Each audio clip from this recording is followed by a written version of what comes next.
Mr. Rajendra Ghare is presently working with American Axle and Manufacturing as Head HR. In past, he was associated with Siemens Limited, Mahindra and Mahindra Limited and Praj Industries Limited. Sir has done his post-graduation in Human Resource with Bachelor of Law from Nagpur University. He is a regular visiting faculty at various management institutes at Pune. Sir is an HR generalist with 26 years of experience in people function with exposure to HR strategy.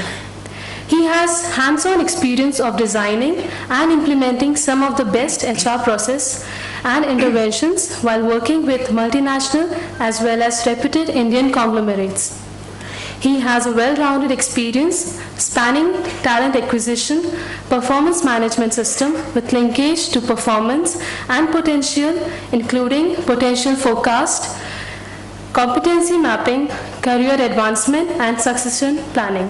Sir, we are glad for your presence here. The podium is all yours. Good evening, friends. Yeah, that's good. Really good. Okay. Friends, this is my first visit to Balaji. Okay, I attended one program here, not in this auditorium, but in the other auditorium. But to interact with the students from Sri Balaji, I think this is even for me a kind of opportunity. Normally, whenever I get this kind of an invitation to interact with the students, I normally don't turn down. Last year also we had some discussion, but because of some travel, I think I could not make it. But this time, when Professor Padi he sent me an invitation, maybe about say 1.5 months back, I said this time at any cost I have to make it. So it's a privilege to be here amongst the youngsters, the young India. I think the young India is sitting here, and I always enjoy interacting with the students. Maybe because of my function, that is the human resources, which deals with the human beings, with the people. When he invited me, I was just thinking, maybe he told me, all of you, you are freshers. I think fresher in the sense, you are the first year students. And this is the part of the induction program. After a long day, then you are here to hear some wisdom. Okay. So then how I should pitch it? At what level? Because you people are coming from different background in terms of your education, maybe from different cities. And then I said, at what level I should be talking, interacting, connecting with the students. It should not be very conceptual because you just entered, and then if I start talking about some of the things which were mentioned in my introduction, it will be a little bit of a high dose for you. Then I thought maybe let me talk to you, and when I was interacting with the faculty, and they said the students are quite open.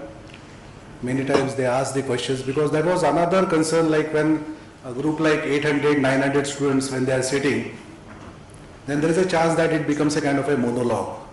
Okay. But when he told me that our experience with the earlier presentations, that students do ask the questions, they are quite curious, there are certain, maybe I would say, questions in their mind, and then they don't hesitate to ask. So I said, okay, if that is the case, then that is a good sign. Okay, so even though it's a long day for you, I'll show you some of my experiences, some of the things maybe I want to leave with you, some of the thoughts, some of the thinking, so that you can mull over it, because the next 2 years are very important, very crucial for you. And some of the things we talk from the industry perspective, because most of you will join the industry, or maybe you will start something on your own. Okay, but you will be entering into a professional life. So that is how I try to pitch the presentation. It's a kind of a mixed baggage, you can say. And I will start that, but before that, let me just understand the profile of this group, just for my understanding. How many of you are coming from the engineering background? Okay, there's a lot of people. And how many of are from the mechanical engineering. Okay, very few in that sense. Okay, because there will be some sort of question for you, because I represent an organization which is a technology-driven company, basically into the automobile. We are tier 1 suppliers to the most of the OEMs. So I'll show you a small video where we will cover what are the activities of American Axle, and who knows, maybe after say 2 years, some of you might land up with our organization. And that is why I said, let me take this opportunity to place before you the organization American Axle, which is fairly new to India. We started our operations in 2006. We are a little bit late entrant in that sense in our kind of a business, but we are catching up very fast. And some of you who has not seen the industry or the manufacturing, this video will give you a little bit of insight about the various manufacturing activities. So I'll just put the agenda before you, and then we will proceed.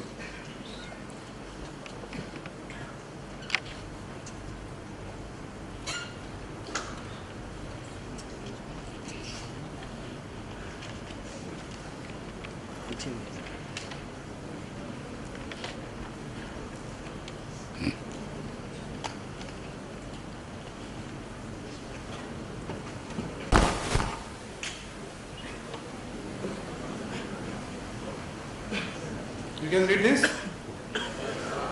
Okay, good. Okay, we stopped I think at engineering level, so that is the question. Secondly, how many of you are coming from the commerce stream? Okay, there's a big number from commerce.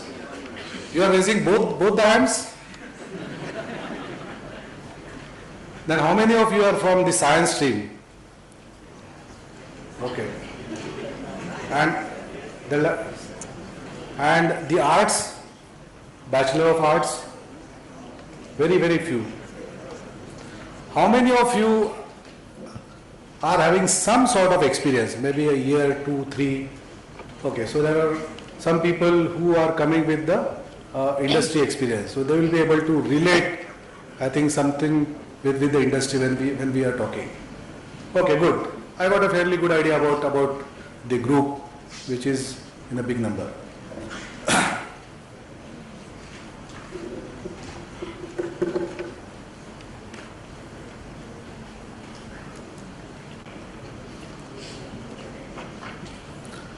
Okay, this is the agenda I thought I would like to cover maybe in next hour also. We will talk a little bit more about the organization which I represent, called as AM, American Axle and Manufacturing. I would like to dwell a little bit on a book which is called as Third Wave. Okay, and I'll give you the logic as a management student, how this book is important. And maybe if you want to improve your reading habit, maybe then you must read this book. We'll spend some time on understanding the third wave, the title of this book. Then I'll talk about the organization, because as I said, after 2 years, most of you will be entering into your professional career. Most of you will start working with different organizations.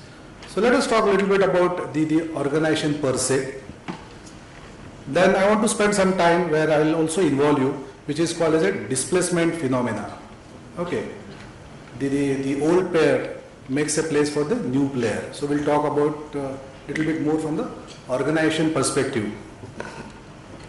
I'll give you a little bit of a background about the Indian economy, how the Indian economy is doing, what are the opportunities maybe for you people, and also we'll talk about the profession.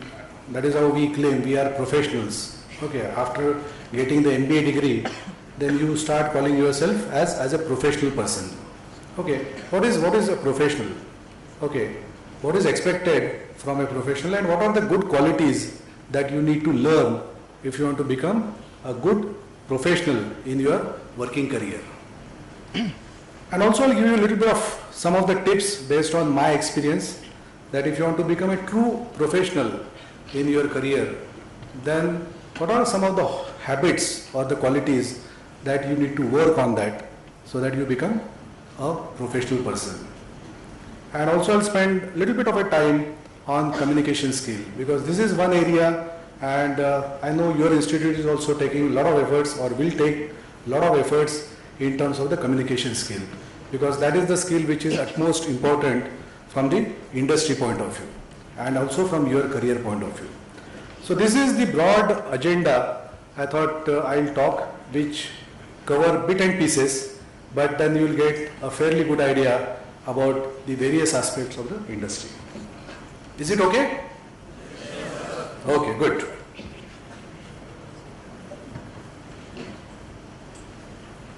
Okay, I'll run through this small clipping which is about 7 to 8 minutes, and then as I said, I'll ask 2 questions, and the person who gives a more suitable answer or answer which is very close, okay, he'll get a small gift from my side. Okay, so watch this video very carefully, and then we'll have some deliberation, some discussion on that. Okay.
next topic. This is what I thought. This gentleman, his name is Alvin Toffler. Okay, and he's an American writer, and he has written this book long back in 1980. Right now he is 86 years of age, and he is considered as a futuristic. That means he can imagine the future and can predict what is likely to happen. And this book, which he has written in 1980s, called as The Third Wave. And if you have an opportunity, if you like reading, then do read this book. It makes sense sometimes to revisit what has happened in past and what author is predicting. Some of the things which he has predicted in 80s are coming true. Some of the things maybe will come at a later stage. But the way he has described the different waves in the society is worth reading. And as a management student, you must be able to relate with the history when we look at the future also. So I will strongly recommend this book. So very briefly, we will go through the important points, what he has mentioned in his book called as The Third Wave.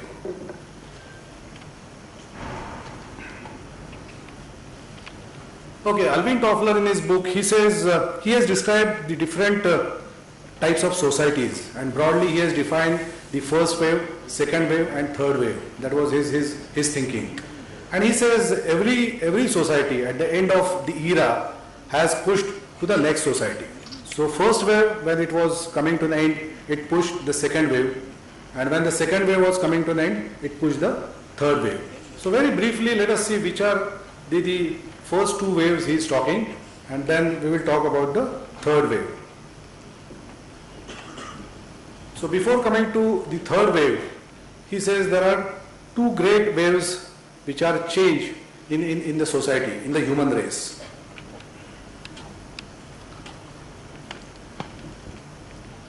So some of you who read, or maybe in your graduation also, this is the first wave is what people describe is the agricultural revolution. It started somewhere in 8000 BC and dominated till 1650 AD.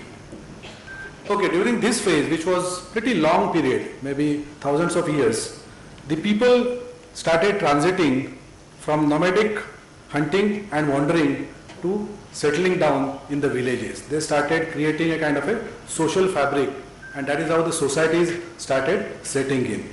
So it started clustering around the villages and developing a social fabric among the human race. And if you study this, then what is important is the entire economy was based on the land. Okay, the land was the basis for economy, and the life was organized around the village, and your birth determined one's position in the life, and that is how it evolved a kind of a caste system, and then your birth will decide what kind of profession you will take. So that was the wave one, which is called as the agricultural revolution. There are three important innovations which took place in the first wave as per the Alvin Toffler. Maybe a lot of inventions happened, but he gives importance to three important innovations or inventions which set the second wave. Can you just, any guesswork which could be these three innovations he is talking about, which set the second wave, which is the industrial revolution? Okay. Sorry?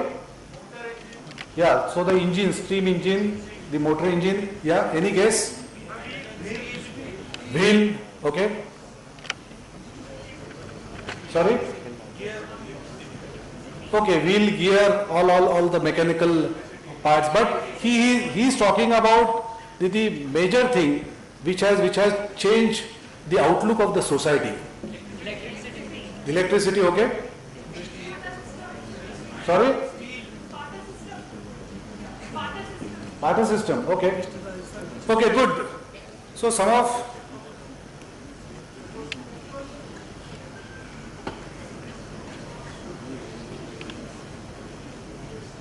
So as per Toffler, he says these are the three important innovations which happened in the first wave. is the accurate clocks. Okay, and what was the advantage? It has permitted the coordination of the activities within the village or within the human society. So he gives a lot of importance to the accurate clock, and normally in the old days you will find a big clock which is visible in the entire village. So he gives a preference of this invention which has set maybe the second wave. The second, he says, the printing press, and particularly all these inventions were mainly in the Europe. So he says it has given a literacy, a new skill. People started reading, people started sharing the knowledge, people started distributing the knowledge. So printing press, he says it has enhanced the overall literacy levels in Europe and worldwide. And the third one is, a lot of people, they were talking about the gears and the other things. He says the farm implements, which is very important. And then it has set the metallurgy, iron and steel started rolling in.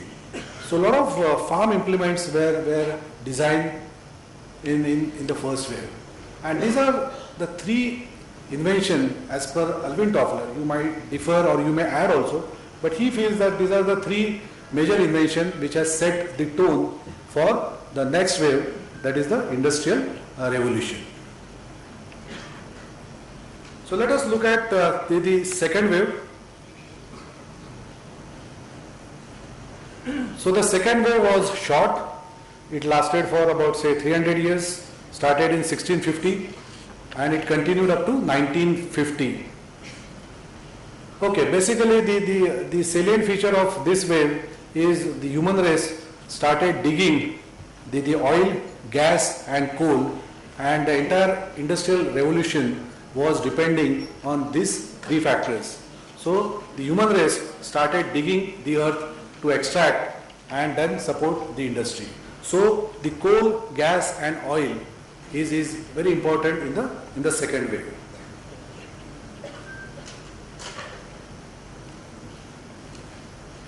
And what are some of the important things?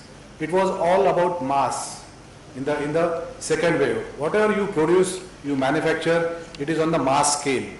So it was a mass production of the vehicles, it was mass distribution system, it was mass consumption, then it was mass education, the mass media, and the last is mass weapons of destruction. Any example of mass weapons of destruction? Sorry? Yeah, Nagasaki, Hiroshima is the outcome of the mass weapons of destructions. So as per Alvin Toffler, he says these are some of the important things which happened in the second wave, which lasted till 1950. In the book he has given a lot of details, but maybe here I am just trying to summarize everything for your information. If you read this book, then you will get more insight.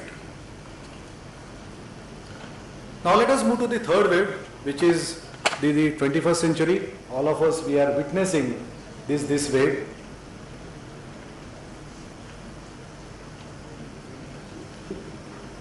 And that is how they say.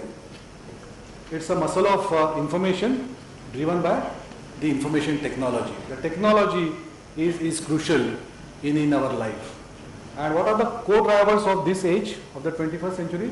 Is greater freedom. Maybe you youngsters, you get a lot of freedom in that sense, and you see maybe there is a lot of freedom and then there is a lot of customization, individualization. It's not the mass in that sense.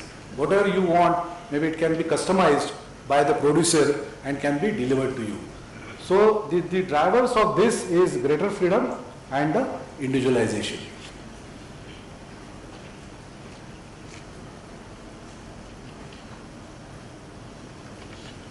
This is what he has predicted in 1980s. Some of the things will come true. He says in 21st century, the space industry will be a big business. And he predicted that there will be connectivity between Earth and outer space, and maybe on a weekly schedule basis, the cargo and people will get transported from Earth to the outer space.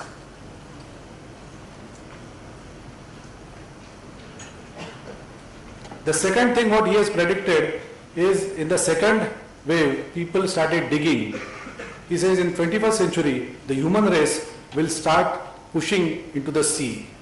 And the sea will provide you a lot of proteins, which you can overcome the hunger. And also he says the oil resources will be made available once you start exploring the sea part. So the space industry, the sea will be exploited by the human race. And the last is, he says, a lot of innovations or inventions will happen in the genetic science in 21st century. The genetic science will develop with a rapid speed.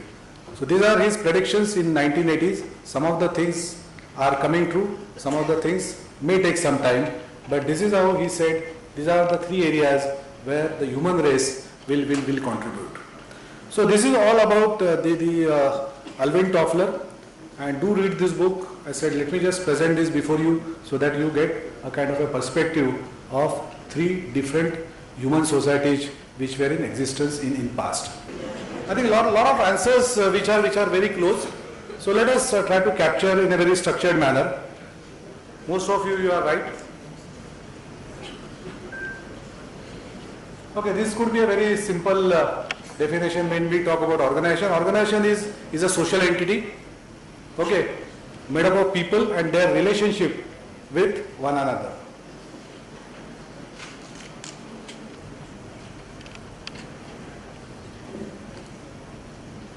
Most of the things you mentioned, but the important point is always the organization is linked with the external environment.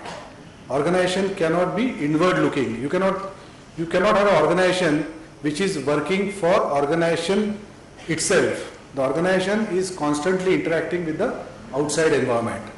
And the interesting point what he made, not necessarily every organization will have a profit as a motive. For example, maybe if you got a trade union, normally the trade unions are not working for any profit, but they are working for the benefit of their members.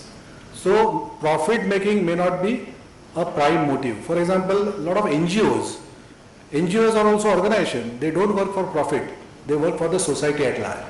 So sometimes the profit is not important, but the organization has to be goal directed. Somebody also mentioned it works with some structure, internal structure. There is a hierarchy within the organization, a kind of a reporting system. Okay, there is some kind of a discipline, and also it is connected with the external environment.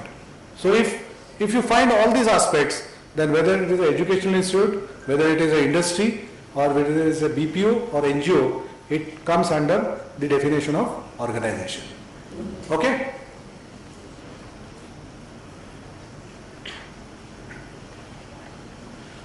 This chart I am just showing you because I need to talk to you about the displacement phenomena, and I think you will have an opportunity to go more into this, what is called the organization life cycle. Very briefly, when the organization starts, it starts with an entrepreneurial stage, in a very small way it starts. Then people start joining, company grows, it becomes a kind of a collective stage, and then what they call as a formalization stage, and finally it's a elaboration stage. Okay, once organization reach here, maybe there is a possibility that it becomes a matured organization, it sustains in the market, but for whatever reason, if they are not able to provide the goods and services which are expected by the customer, there might be a demise of the organization or a decline of the organization. Okay, so it's not guaranteed that organization will run maybe for 100 years. So every organization has a kind of a lifespan. But if you don't change the gears from here to here, there is a possibility that the organization may not last. And this is what they call as an organization life cycle. You will study more about this. But the point which I am making is there is something called as a displacement phenomena. And this is applicable for everybody. Okay, even for the knowledge also. What we say, product and services, all great ideas eventually become obsolete, or for that matter entire market can become obsolete and disappear. Okay, this has happened in past. So any examples which comes to your mind like this kind of a transition maybe has happened, you have witnessed it? Yeah. Kodak cameras. Earlier Kodak rolls film used to be used, correct. Then it is completely overtaken by the digital eras of cameras. Correct. So it was a hard format. we moved to the soft format. Yes, you are right. Any other examples? Typewriter, somebody says. Yeah, nowadays you don't see the typewriter. It has become totally obsolete. Yeah. So telegrams. Telegraphs. Okay, good. Yeah, yeah. Black and white TV. Black and white TV, okay. Audio cassette. Yeah, audio cassettes, good. Any access from balcony?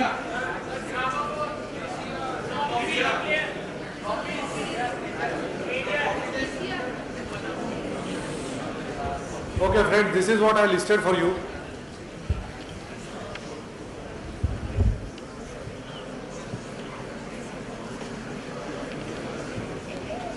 I think a lot of things you people mentioned, but these are some of the things which I gathered maybe from interaction like this. We can add few more. But this is how it was the cathode tube, the black and white TV. Now we talk about the LED, the cassette to CD format. Then it is now a soft format. Post to emails to social media now, WhatsApp, banking to e-banking. This is very interesting, and I observe one industry very closely. They were into manufacturing of tubes, which are required for the tire companies. Okay. And then when people started talking about the automobile companies, when they started talking about the tubeless tires, then it was a question of existence for this organization. Because they realized going forward the entire automobile market will move to the tubeless tires. And then what happens to us? And then there was a big brainstorming within the management, and then finally they decided to come out from the tube business and enter into a kind of a high-tech, the tire manufacturing business. So every organization has to look into it, and if tomorrow the market vanishes, then what happens to your product?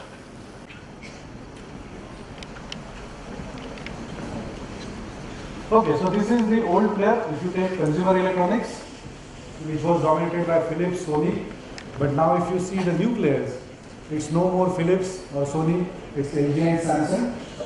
If you take the competitors, it's IBM, but now it is replaced by Dell.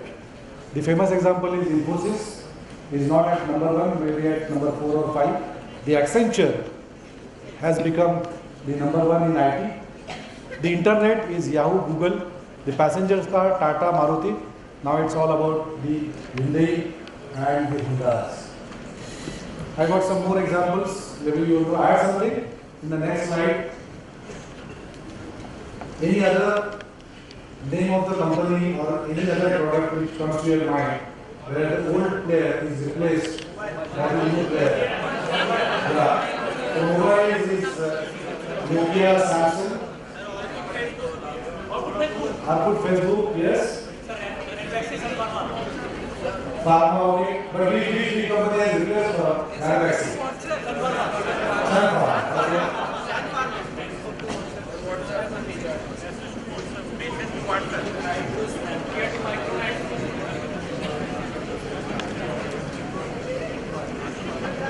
Do you agree? The aviation also, the way the Indigo has taken over the kind of a lead in the aviation industry is amazing. Maybe the Kingfisher is nowhere, but the Indigo has acquired that space from Jet Airways. Then camera, it was all about the Kodak, which is bankrupt now. Maybe our generation has seen the Kodak camera.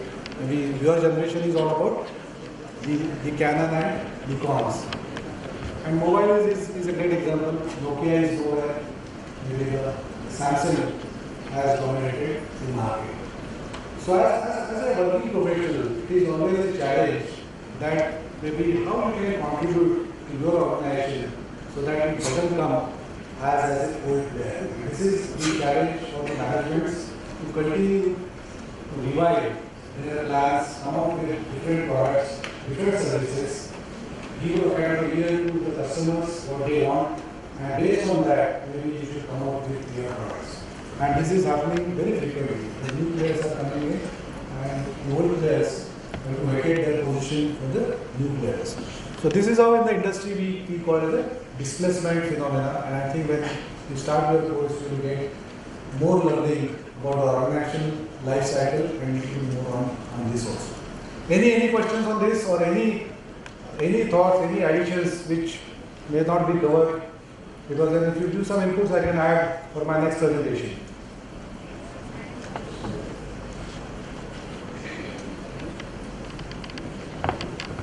Okay. And then the age group, which is about, say, average age is about 35, the population is hungry for success, and that is how you people enrolled for a program where you can get a good job, you can become a good professional. So the population is hungry for contribution, to see the success. So these are some of the strengths of India. But there are a lot of weaknesses also. No explanation required.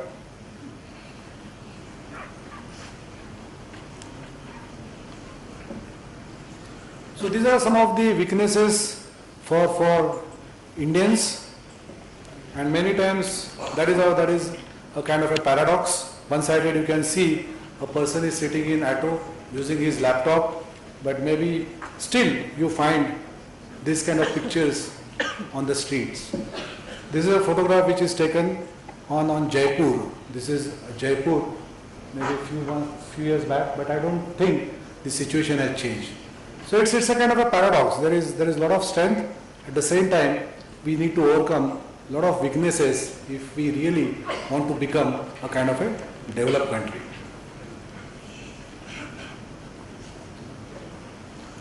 What is the overall outlook?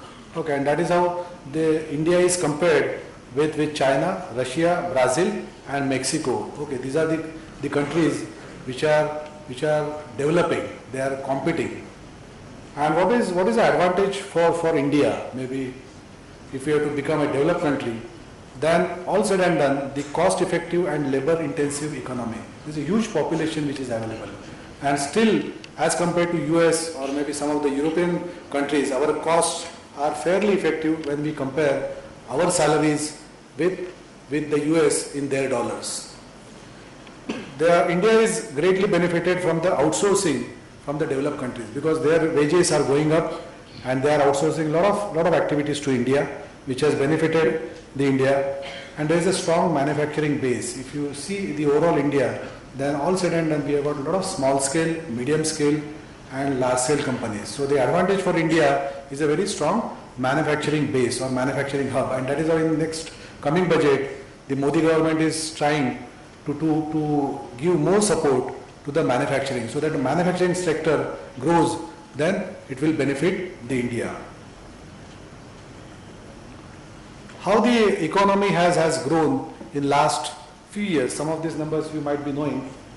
Maybe this was the good year 2010, but gradually it started coming down. Okay, last year it was about 4.9. The latest projection, which may change, but right now people are saying it will be around 5.4 would be the GDP for 2014 and 15. But what is important for you, maybe for this group, is interestingly 25% of the world's workforce over the next 20 years will be from India. That is what they are predicting. Why? Because in most of the European countries, maybe their population has grown up. They are very close to the retirement age. And also their birth rate has fallen. And that is how it gives a lot of opportunity to the Indian workforce. And that is how this is. About 25% workforce will come from India in next 20 years. So that is a kind of a good note, or maybe a good indication for youngsters like you. This is also very important for you. This is a small statistics, but you must study this. This is a small survey which was conducted about the employability. Okay, and it was conducted by way of interviews of about 83 HR professionals. And the question was asked to them is, of 100 graduates with correct degree, okay, no fake degree, the correct degree, how many could you employ if you had a demand for all? That means there is a vacancy of 100 people, and then if you interview, then how many finally you select from this group? the survey says the India is about 25 from the engineering. That means 75 engineers are getting rejected because of various reasons. When it comes to finance and accounting, maybe it is 15, and in the generalist is 10. Okay, the Malaysia has got a fairly good percentage, 35, 25, 20, but still the China is worst and also Philippines is worst. The point is we need to improve on that. So that means out of 100, only 25 people are really employable. When you go for the interview, then only 25 people are selected by the HR folks. And that is how maybe you need to spend a lot of time and really sharpen your skills, knowledge and competence to be part of this 25. And maybe we need to enhance this number. So that is why I thought maybe I'll just highlight this for your information. Any question on this?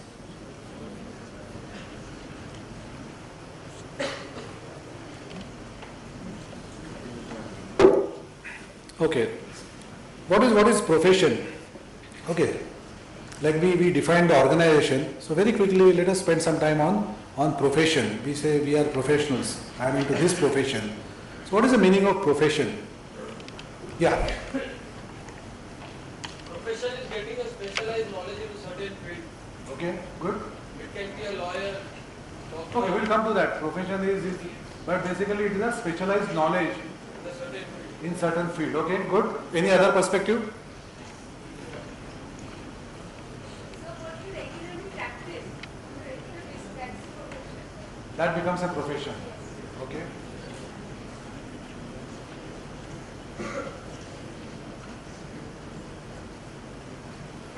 Okay, very simple definition of profession is a paid occupation, especially one that involves prolonged training and formal qualification.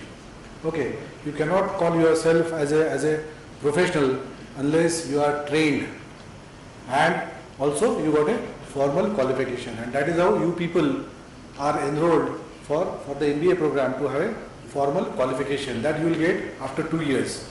But what happened to the prolonged training? That will start once you enter into the profession.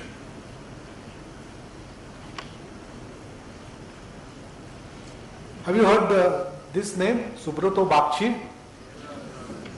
He is from Mindtree. Okay, he was with Wipro, and 4 of them they separated from Wipro and started their own venture called as a Mindtree.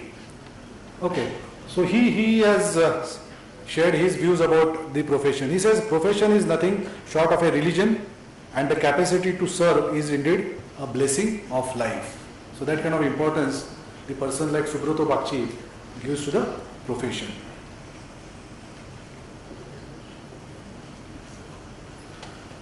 I'll show you something very interesting, how the career choices, like you people, you enroll for MBA, okay, but over a period of a time, what are the career choices people have at a relevant time? Okay, I'll show you something.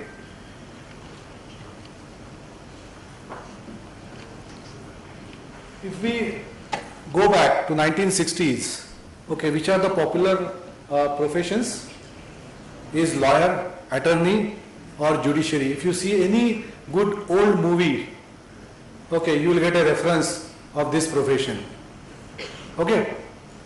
Then in 1970s, it was all about the MBBS. People wanted to go for or wanted to become doctor.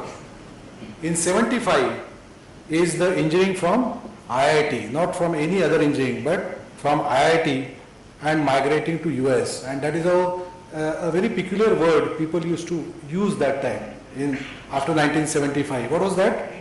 Brain drain.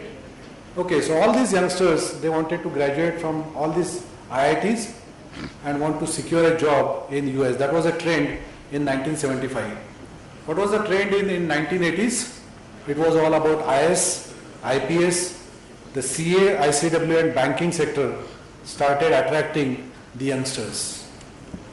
In 1990, you know, IT started picking up, and then in 2000 onwards, it all about the MBAs. But what is where we stand today? What are the career options maybe for others? So it's not only the MBA, but fortunately, there are a lot of career options which are available for the youngsters. And I have seen a lot of people, they want to explore and venture in some of the unconventional career fields also. So that is a good sign that everybody doesn't want to come to MBA, but they are exploring the various options, maybe based on their passion and their liking. So there's a lot of choices which are available for the youngsters these days. Any question, any thoughts on this?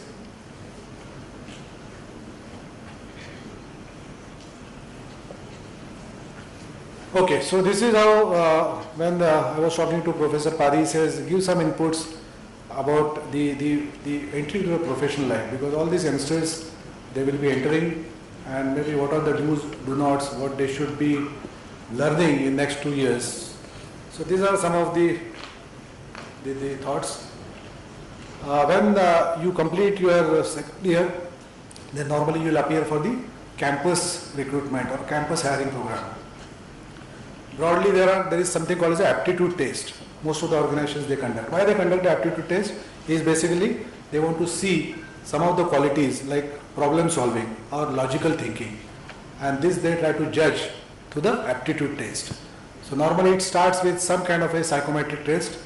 Different organization uses different tests, but basically the aim is to find out the basic ability of the person and his liking in the different areas. Then what we call is a technical interview. Always you will find in the panel there is a HR person and there is a technical person. The role of the technical person is to grill you, to find out how much you are prepared, how much you have learned in last 2 years. So they will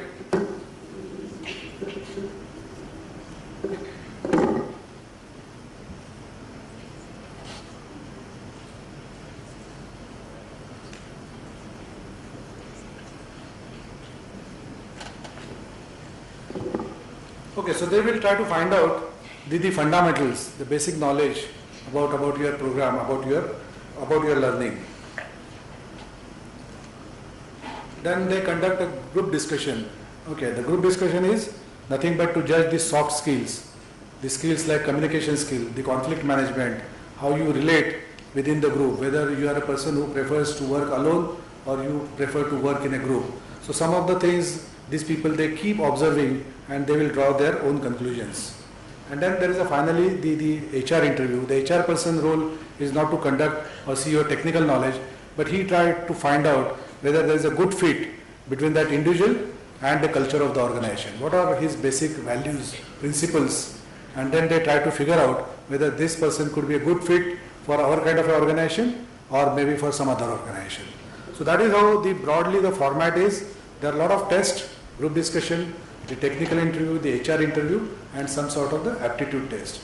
And once you are through with this, then maybe you might come out with a kind of an offer letter in your hand. But it's a kind of a long journey. It's a very tedious process, and you need to prepare yourself to face some of the campus interviews, maybe after say 2 years. What are the challenges? Based on my experience, like I am visiting the campus from last so many years, and some of the things which the students need to work, what we have seen, is the stage fear or face-to-face articulation. I have seen a lot of engineers, they do an excellent job in the technical test, but when it comes to the personal interview, when they have to face the panel, then they fail miserably. Okay, for various reasons. Then the communication and power of expression. Many times they struggle with the words because the vocabulary is very limited and the interview can make out. Lack of confidence because they are not well prepared. This is one more thing, plain and simple language. I have seen these days the management institutes, they work on the students, and sometimes the student appear very mechanical in the interview because he is not to his normal. Okay, he comes as a trained person, and the way he talks, the way he speaks, you can make out the person has done a lot of काफी रट मार के आया है. So the problem is, maybe though institute is working on you, don't lose your originality. Maybe there is a kind of a flavor in each individual. Every individual is different. But if you become too mechanical in the interview, then the interview panel is experienced enough to find out. Maybe sometimes I have seen the people, they try to change their accent also. The way normally they talk in the interview, they try to project themselves in a different manner. So don't do that artificial stuff. Be natural, but be genuine when you appear for the interview. And then I have seen that it looks like a kind of a drama then. Okay, so don't lose your originality. That is the plain and simple language used. Don't use any jargons, because we know you are just a kind of a fresher. We don't expect that you know all the jargons. Lack of passion. Maybe even after 2 years the person is not very clear and he doesn't identify himself with that profession. And these days the organizations are very particular. They want passionate people. They want passionate people, and in the interview we try to judge whether the person is passionate about the kind of a profession, or he just there acquiring a kind of a degree.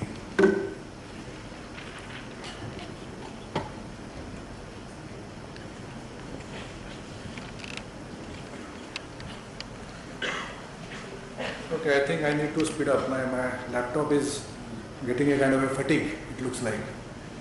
Okay, and then the lack of motivation, it comes from the passion. So some of the things you need to work and overcome these challenges if you want to be successful in your campus hiring program. Okay, I'll just run this video which is about the body language. It's a very interesting, about say 10 minutes, and then we'll close.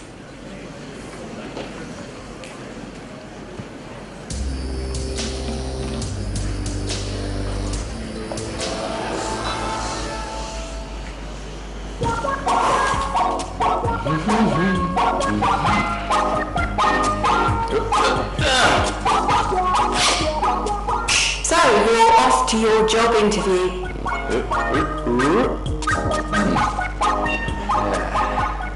Looking good, hotshot. It's not just about having the right gear, though. Maintaining good body language will help you secure that job interview and make the right impression, without saying a word.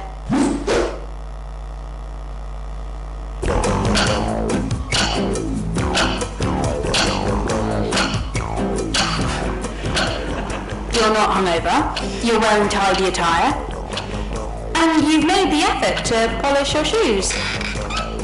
It's a good start. Your manner and your dress sense certainly say a lot about you, but your body language can still let you down. Here's what you need to know before you walk into that interview room.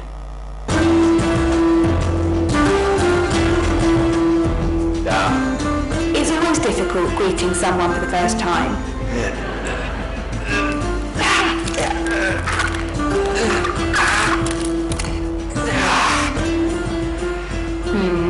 A little aggressive.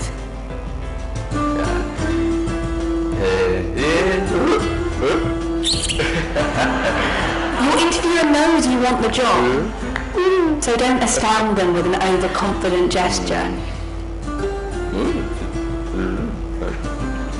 Avoid nose flicking, high fives, air kisses or jazz hands. Play it simple and mirror their handshake grip to avoid dominant vibes.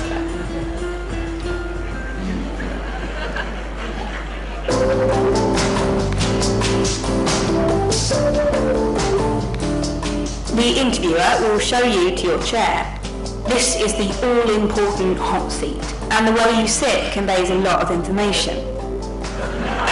Take a moment to position and get comfortable.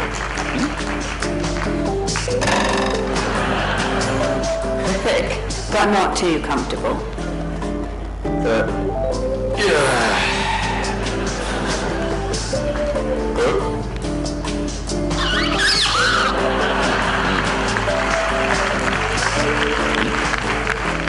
Look relaxed. It encourages your interviewer to feel at ease in your company. However, no matter how informal the discussion, avoid slouching. You're not at home watching the telly now.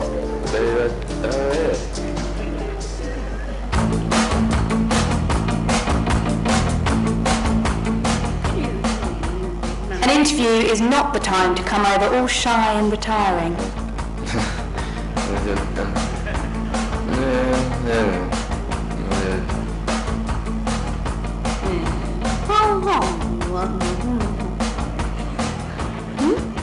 Folding the arms across your chest or turning the shoulders away conveys a nervous, negative or even aggressive attitude.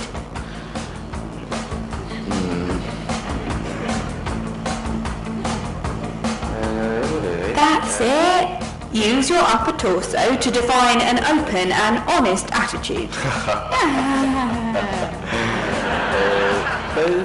Keep the back straight and tilt slightly forward to demonstrate interest. And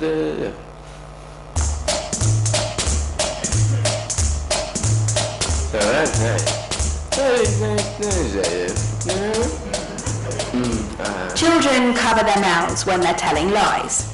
yeah. As we get older, this subconscious habit turns into nose touching, cheek brushing, or the tweaking of the tool shed.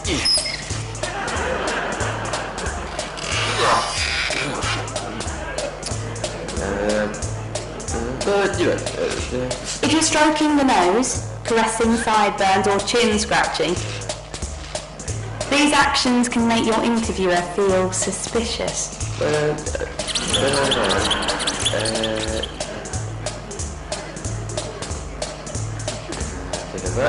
Right. Avoid touching your face by keeping your hands interlocked or relaxed in your lap.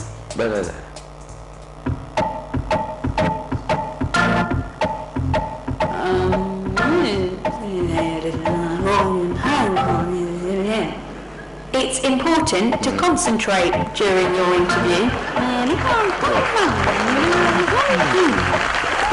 Stop constant eye movement or repetitive looks to the floor or ceiling.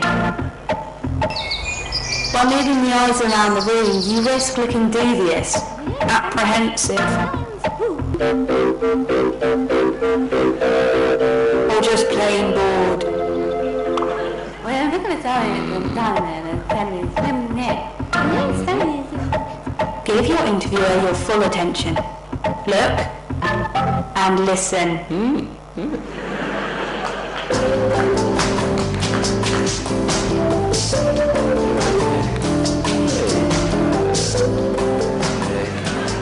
During the interview, don't transfer your butterflies into reflexes like fidgeting.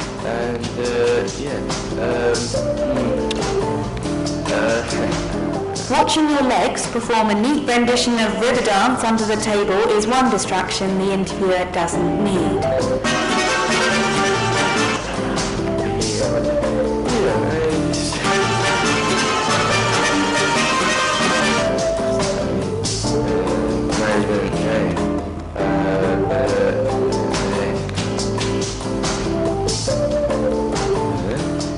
Channel nerves into simple yet elegant hand gestures to endorse what you say.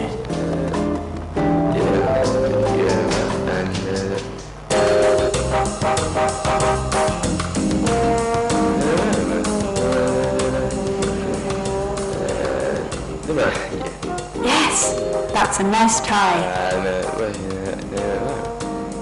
But obsessive touching or grooming of your garments conveys an element of boredom or distrust.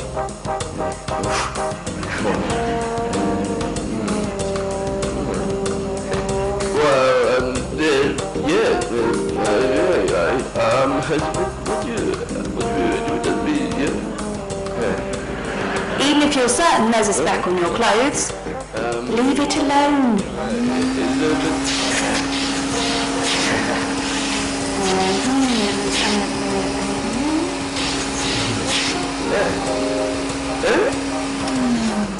No one else will notice but you.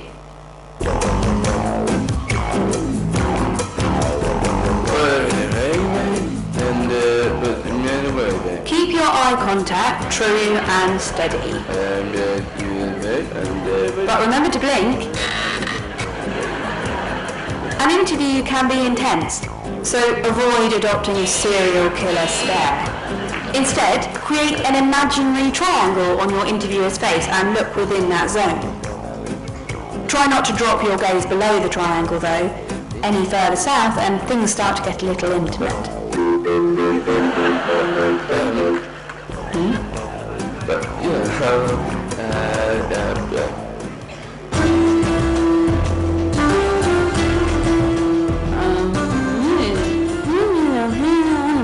Crossing your legs during the interview is agreeable and will not appear as defensive as crossing your arms.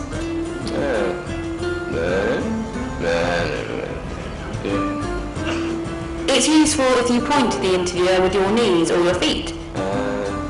This will help you position your body so you're focused on them alone. But don't overdo it.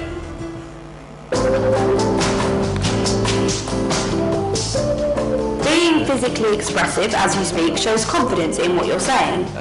Use your hands to roll out answers or give shape to your ideas. That's it. The interviewers think you know what you're talking about. However, don't exaggerate the gestures. You're not breaking moves at the local discotheque. And avoid finger pointing.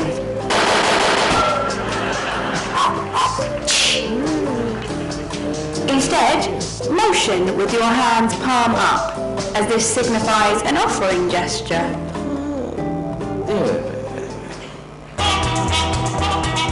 Perfecting your body language requires practice in a pressure situation, so try to train yourself as much as possible. Doing so will help you iron out awkward habits and prevent clumsy moments.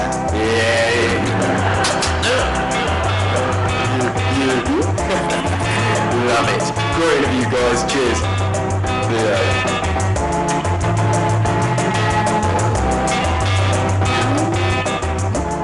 Well done. You nailed it. Hang tight. Your career just might be taking off.